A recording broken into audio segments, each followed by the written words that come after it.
সাভারে কোনোভাবেই থামছে না অবৈধ অটোরিকশার দৌরাত্ম্য। ব্যাটারি চালিত এসব অবৈধ যান আগে শুধু এলাকার ভেতরে চললেও এখন দপিয়ে বেড়াচ্ছে মহাসড়ক।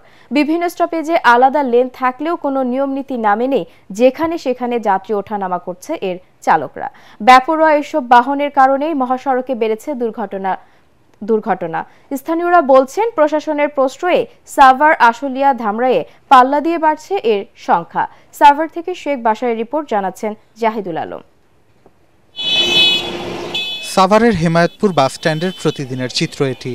সাধারণ মানুষের চলাচলে গতি আনতে রাস্তায় নামা এসব অটোরিকশা উল্টো গতিরোধ করছে। শুধু হেমায়তপুর নয়, সাভারের নবীনগর, চন্দ্রা, বাইপেল, আবদুল্লাপুর মহাসড়কেও একই অবস্থা। অন্যদিকে মহাসড়কে এগুলো যেন পাল্লা দেয় মোটরযানের সাথে। গতির এই প্রতিযোগিতায় প্রায় ঘটছে দুর্ঘটনা।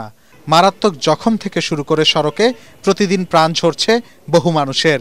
উচ্চ গতির এই বাহনের বেপরোয়া চালকদের নিয়েও রয়েছে নানা অভিযোগ। অটোরিকশার জন্য আমরা ঠিকমতো চলাচল করতে পারি না, অনেক দুর্ঘটনা ঘটে যায় সময়তে। যানজটের কারণে আমরা অনেক ভুক্তভোগী। অটোরিকশা সরালে জ্যামও ক্লিয়ার আর রাস্তাটা অনেক সুন্দর দেখাবে। লোড গাড়ি নিয়ে ভাঙা রাস্তা, ওটা তো খুব ঝামেলা করে, এটি ক্লিয়ার করেন আপনারা। অটোরিকশা চলাচল নিয়ন্ত্রণে প্রশাসন সহ সংশ্লিষ্ট মহলের সঠিক নজরদারির অভাবকে দায়ী করছে সচেতন মহল। নিরাপদ শরীরের পক্ষ থেকে আমাদের আহ্বান থাকবে, তারা অতি দ্রুতই এটা নিয়ন্ত্রণের জন্য সড়কের শৃঙ্খলা পেরাতে এই উদ্যোগটা গ্রহণ করবে।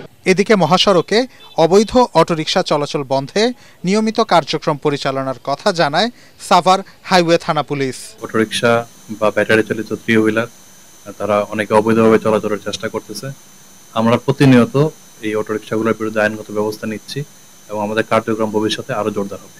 দেশের মহাসড়ক আরও নিরাপদ করতে বেপরোয়া এসব অটোরিকশার চলাচল নিয়ন্ত্রণ ও চালকদের প্রশিক্ষিত করবে প্রশাসন, এমনটাই আশা সাধারণ মানুষের। Bureau report, ATN Bangla.